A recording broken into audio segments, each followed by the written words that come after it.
Hello friends, स्वागत है आप सभी का मेरे channel Shiv twin flame journey पर। माय लविंग ट्विन सोल्स, आप सबों को बहुत बहुत प्यार एवं आभार। जितने भी नए सोल मेरे इस चैनल पर आए हुए हैं, मैं सभी का स्वागत करती हूँ। प्रियो, सबसे पहले मैं अपनी सोल फैमिली को आज जगन्नाथ रथ यात्रा की बहुत बहुत शुभकामनाएँ देती हूँ। आप सभी खुश रहें, स्वस्थ रहें, सुरक्षित रहें। आप सभी की जर्नी पूरी हो, आपकी मनोकामनाएँ पूर्ण होए, मैं ईश्वर से यही प्रार्थना करती हूँ। प्रियो, एक डीएफ का कमेंट्स आया था जिसमें उन्होंने लिखा था कि हमारे डीएम हमें इतना हर्ट करते हैं, ट्रिगर करते हैं, इतना रुलाते हैं, तो क्या उनका कोई कर्मा क्रिएट नहीं होता? ये क्वेश्चन अधिकांश डीएफ का हो सकता है। तो आज इसी विषय पर मैं वीडियो बना रही हूँ। हो सकता है आप में से बहुत से लोगों को ये रेजोनेट कर जाए, तो इस वीडियो को ध्यान से सुनिए और पूरा समझिए, क्योंकि मैं कुछ ऐसे पॉइंट्स बता रही हूँ जिसे आपको जानना ज़रूरी है। तो आइए जानते हैं इसके विषय में। First point, law of universe. प्रियो, जब हम इस जर्नी के विषय में जानते हैं तो यूनिवर्स हमसे बहुत सी ऐसी बातें करते हैं जो बहुत ही धीर गंभीर है, गहराईपूर्ण है। जब हम पहली बार लॉ ऑफ अट्रैक्शन के बारे में जानते हैं, लॉ ऑफ कर्मा के बारे में जानते हैं, और वो तमाम प्रकार की व्यवस्थाएं जो यूनिवर्स में चलती है, और अगर इंसान उसके अनुसार चलता है तो उसके जीवन में वो सारी चीज़ें मैनिफेस्ट होने लगती है, बशर्ते कि उसकी वाइब्रेशन हाई रहे। तो यहाँ पर एक लॉ है जिसे हम लॉ ऑफ कर्मा भी कहते हैं, यानी कि जब एक इंसान कर्मा क्रिएट करता है तो उसके साथ क्या होता है। जैसा कि ये क्वेश्चन है कि जब डीएम डीएफ को इतना रुलाते हैं, हर्ट करते हैं, तकलीफ़ देते हैं, जिससे डीएफ का दिल टूट जाता है, वो लो वाइब्रेशन में चली जाती है, तो क्या इससे डीएम का कर्मा नहीं बनता?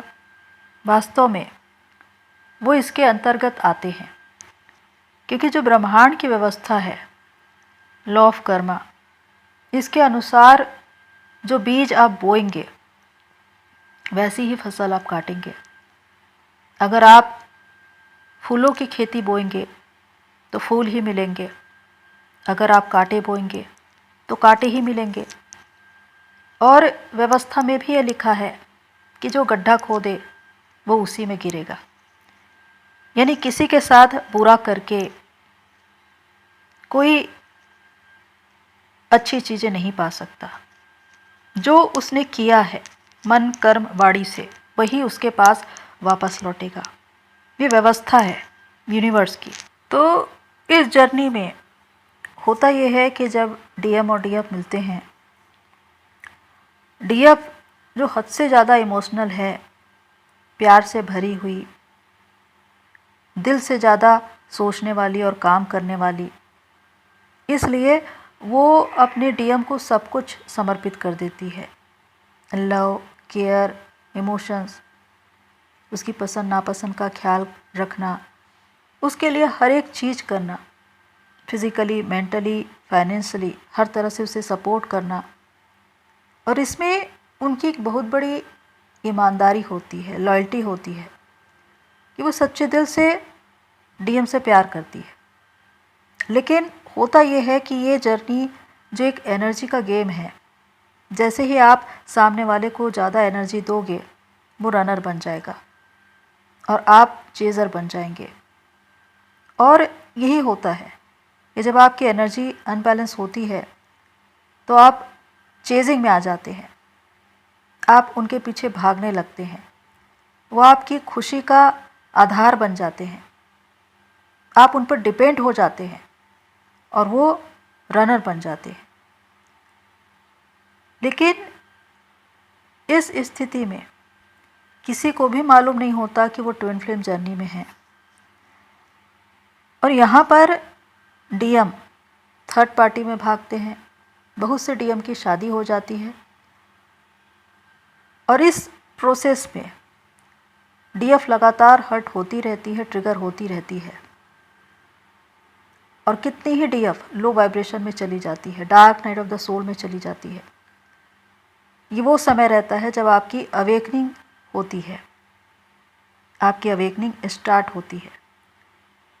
यानी कि डीएम जो भी कर रहे हैं आपकी अवेकनिंग के लिए कर रहे हैं, आपको हर्ट करना, ट्रिगर करना, लेकिन वो है तो आपकी ही सोल।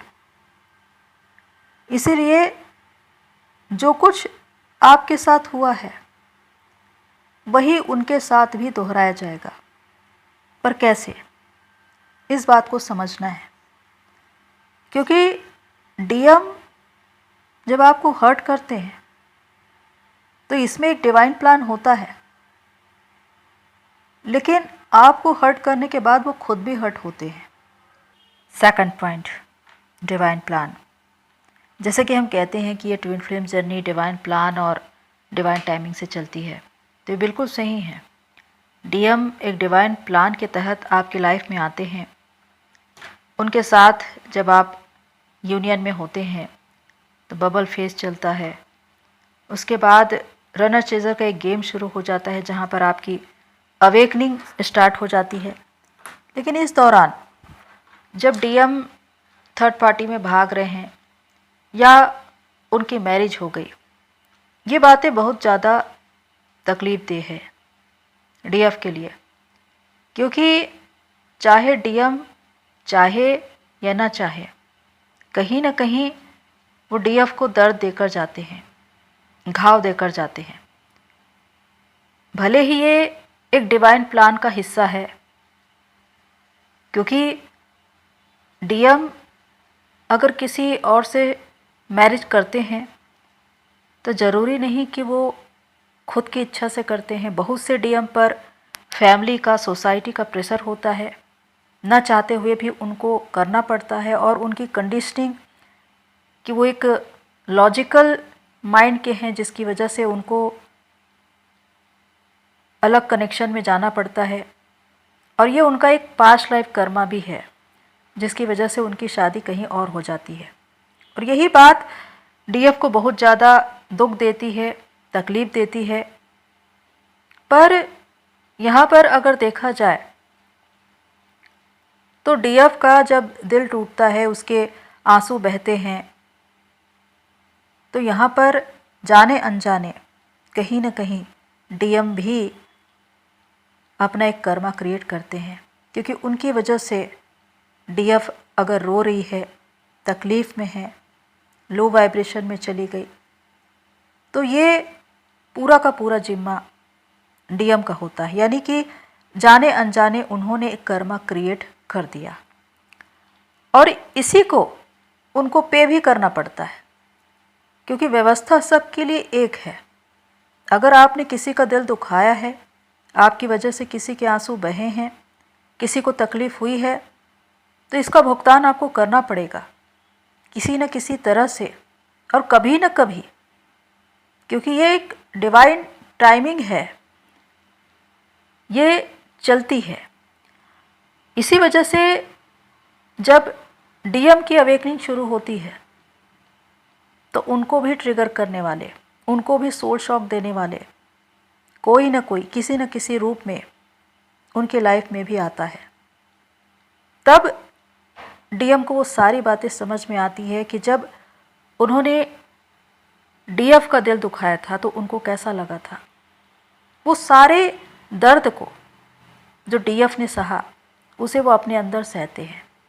इसलिए मैंने कहा कि डीएफ को दर्द तो देते तो हैं, उनको हर्ट तो करते हैं, लेकिन साथ ही साथ खुद भी हर्ट होते हैं। Third point, learning. जिस प्रकार ये जर्नी दी ही इसलिए जाती है ताकि आपकी लर्निंग हो, आप लेसन ले। जो भी घटनाक्रम आपके जीवन में घटता है, जो भी बातें होती है, उससे आपको कुछ सबक मिले, वही आपका अनुभव है जिसे आप दूसरों को बांट सकते हैं, जिससे आपने कुछ सीखा है और तब आपने दूसरों को सिखाया है। तो ये पहले डीएफ के लिए होता है। क्योंकि डीएफ की अवेकनिंग पहले होगी, उसके बाद डीएम की। तो सबसे पहले अनकंडीशनल लव डीएफ को सीखना है। जब वो अनकंडीशनल लव में आ जाती है, वो जान जाती है कि वननेस क्या है, 5D में पहुंच बनाना क्या है। जब वो हर एक से एक समान प्रेम करती है, प्रकृति, पशु पक्षी, मनुष्य, फिर चाहे उसका डीएम ही क्यों ना हो, तो वो जान जाती है कि अनकंडीशनल लव ये कोई लेन देन नहीं है, कोई शर्त या समझौता नहीं है। जो कुछ दे दिया तो दे दिया, फिर उसके लिए कोई मलाल नहीं करना है या फिर उसे पाने की चाह नहीं करना है। तो ये भाव जब डीएफ में आ जाते हैं तो डीएम का भी नंबर आता है, वो भी इस अनकंडीशनल लव को समझते हैं। क्योंकि डीएम हमेशा अपनी ज़िंदगी में एक ट्रू लव को ढूंढते रहते हैं। डीएफ उनकी ज़िंदगी में आती है ट्रू लव को लेकर, प्रेम की पहली झलक जो परमात्मा की है, लेकिन वो डीएम को दिखाई नहीं देती क्योंकि उनकी आंखों पर एक चश्मा चढ़ा हुआ है, 3D की लेयर्स चढ़ी हुई है। 3D की चीज़ें उसको ज़्यादा अच्छी लगती है, प्रभावित करती है। अनकंडीशनल लव उनको समझ नहीं आता, तो वो बार बार कार्मिक कनेक्शन में फंसते चले जाते हैं। जहाँ तहाँ वो जाते हैं, उनको ऐसा लगता है कि उनको ट्रू लव मिलेगा, वही प्रेम जो उन्हें डीएफ दिया करती थी, लेकिन वो प्रेम उनको नहीं मिलता। क्यों? क्योंकि जिस भाव से वो जा रहे हैं उस भाव से उनको वो प्रेम मिलने ही वाला नहीं है। डीएम प्रेम को शारीरिक स्तर पर देखते हैं, फिजिकल नीड के रूप में देखते हैं, यानी कि प्यार उनको समझ में नहीं आता। इसलिए डीएफ को छोड़कर जब भी वो किसी और कनेक्शन में जाए तो वो शारीरिकता के भाव में ही जाएंगे, एक ज़रूरत के रूप में ही उसे देखेंगे। तो वहाँ पर डिज़ायर होती है, खुद की इच्छाएं होती है, जिसकी वजह से वो उन्हीं चीज़ों को अट्रैक्ट करेंगे। तो सामने वाला जब भी उनकी ज़िंदगी में आएगा तो डिज़ायर के साथ ही आएगा, वो अनकंडीशनल लव के साथ नहीं आएगा। इसलिए डीएम बार बार धोखा खाते हैं, कार्मिक कनेक्शन में फंसते चले जाते हैं और यहाँ से उनकी अवेकनिंग शुरू होती है। और यही बात उनको अपनी इस जर्नी में आगे लेकर जाती है कि वो अनकंडीशनल लव को समझे। जब वो थर्ड पार्टी या डीएफ के बीच उस प्रेम में अंतर ढूंढे कि डीएफ जो प्यार देती थी उनको वो क्या था, और थर्ड पार्टी जिनके साथ वो है उनका प्यार क्या है, तो सच क्या है, झूठ क्या है, ये डीएम को समझ में आने लगता है।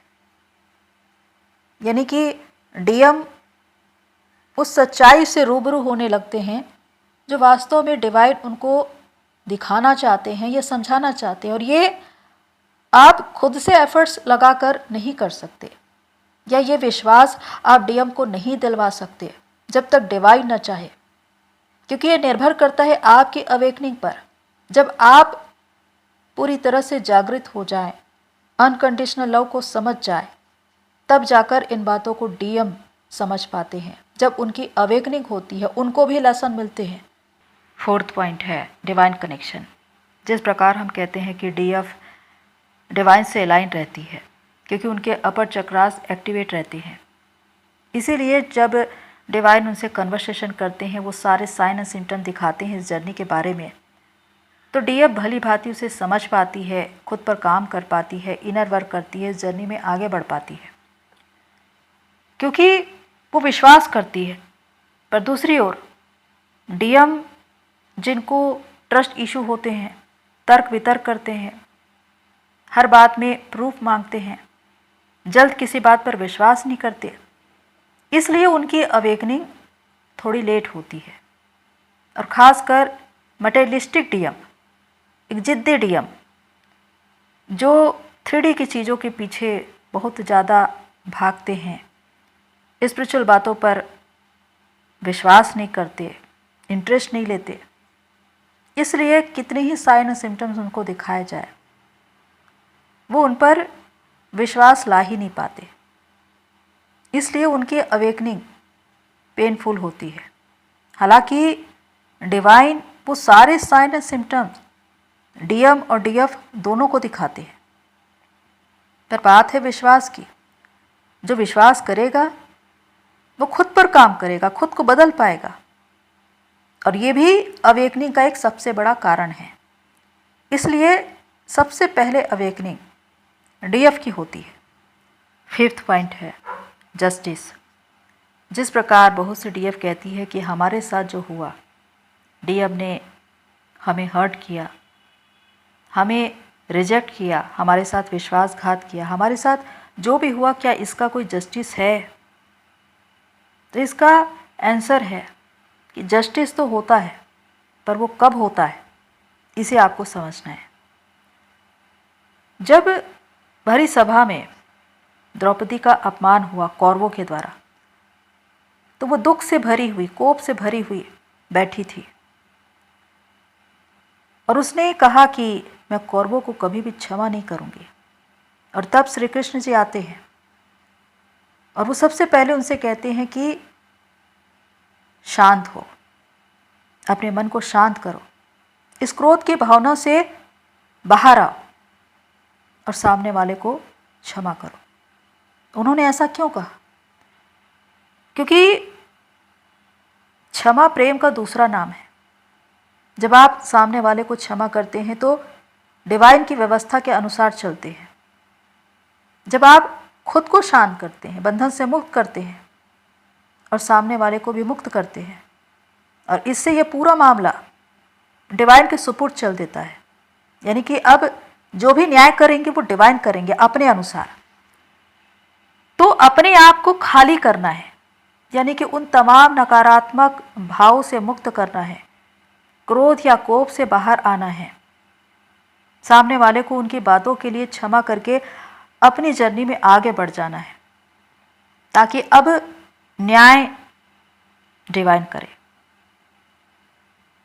इसीलिए ये जरूरी है डीएफ के लिए कि आपके साथ जो भी हुआ उसे एक डिवाइन प्लान समझते हुए डीएम को, या जिस किसी ने आपके साथ अभद्र व्यवहार किया या उनकी बातों से आपको हर्ट हुआ, उन्हें क्षमा करें।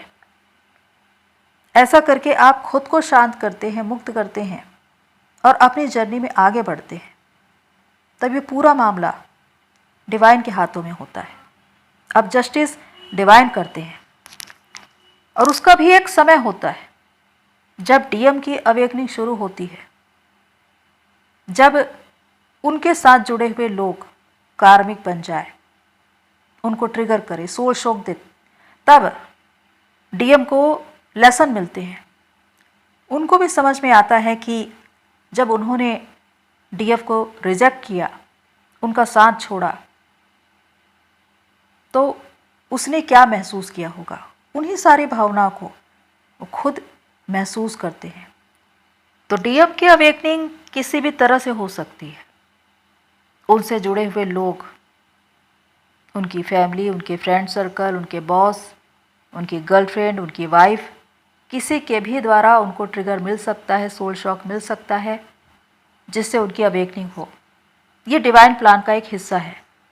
लेकिन ये तभी होगा जब आप अपनी भावनाओं से मुक्त होंगे, आपके अंदर उनके लिए कोई क्रोध, कोई गुस्सा नहीं है, कोई नाराज़गी नहीं है, आपने उनको माफ़ कर दिया है, आप अनकंडीशनल लव में हैं, वननेस में हैं, आप अपनी जर्नी में आगे बढ़ रहे हैं। अब आप पीछे मुड़कर नहीं देखते, तब जाकर डीएम की अवेकनिंग शुरू होती है। क्योंकि जब तक आप अपने आप को खाली न करें, इन तमाम नकारात्मक भाव से मुक्त न होए, तब तक डिवाइन का काम शुरू नहीं होता। ये मामला उनके सुपुर्द नहीं होता। इसीलिए कहा जाता है कि पलटा लेना ये डिवाइन का काम है, इंसान का नहीं। आप अपनी जर्नी में आगे बढ़ जाए, जो करना है डिवाइन को करना है। तो जब डीएम को लेसन मिलते हैं, उनको सोल शॉक मिलते हैं, तो सारी बातें उनको याद आती है और उनको भी समझ में आता है कि जब उन्होंने डीएफ को छोड़ा, उसे रिजेक्ट किया, तो डीएफ ने क्या महसूस किया होगा। उन्हीं सारी बातों को वो भी महसूस करते हैं। जिस प्रकार डीएफ को दर्द होता है, वही दर्द डीएम भी महसूस करते हैं। तो प्रियो, अंत में मैं यही कहना चाहती हूँ कि डीएम और डीएफ दोनों एक ही हैं, पर जिस प्रकार डिवाइन की व्यवस्था है कि जब भी कोई किसी को हर्ट करता है, उसे तकलीफ़ देता है, कहीं ना कहीं वो कर्मा क्रिएट करता है। तो इस जर्नी में भी डीएम चाहे जाने अनजाने डीएफ को हर्ट करे, ट्रिगर दे, लेकिन कहीं ना कहीं उनका भी एक कर्मा क्रिएट होता है। और इसी वजह से जब DF dark night of the soul में जाती है, वहाँ पर वो खुद पर काम करती है और उस अंधकार से बाहर निकलती है, तो वही स्थिति डीएम की भी होती है। वो भी dark night of the soul में जाते हैं, उस अंधकार का सामना वो भी करते हैं और वहाँ पर उनको लेसन मिलते हैं। वो सारी बातें जो डीएफ ने सही थी वो भी सहते हैं। तो एक प्रकार से ये जस्टिस है डिवाइन का कि जो आपने किया, चाहे जाने या अनजाने, आपको उसे पे करना पड़ता है। तो आखिर ये कहा जाए कि कहीं ना कहीं डीएम भी कर्मा क्रिएट करते हैं और जो करते हैं उसको उनको भुगतान करना पड़ता है। तो ये तभी होता है जब डीएफ अपनी जर्नी में आगे बढ़ जाए, जागृत होकर अपने उद्देश्य से जुड़ जाए, खुद को हील कर ले, बैलेंस कर ले, कंप्लीट कर ले, एक नए स्तर पर पहुंच जाए। तब वो देखती है कि डीएम की भी अवेकनिंग हो रही है, वो भी अपनी जर्नी में आगे बढ़ रहे हैं। तो प्रियो, होप सो ये सारी बातें आपको हेल्प करे। आज के लिए इतना ही, फिर मिलते हैं नेक्स्ट वीडियो में। तब तक के लिए take care and God bless you all. मेरी सोल फैमिली, आप सभी की जर्नी पूरी होए।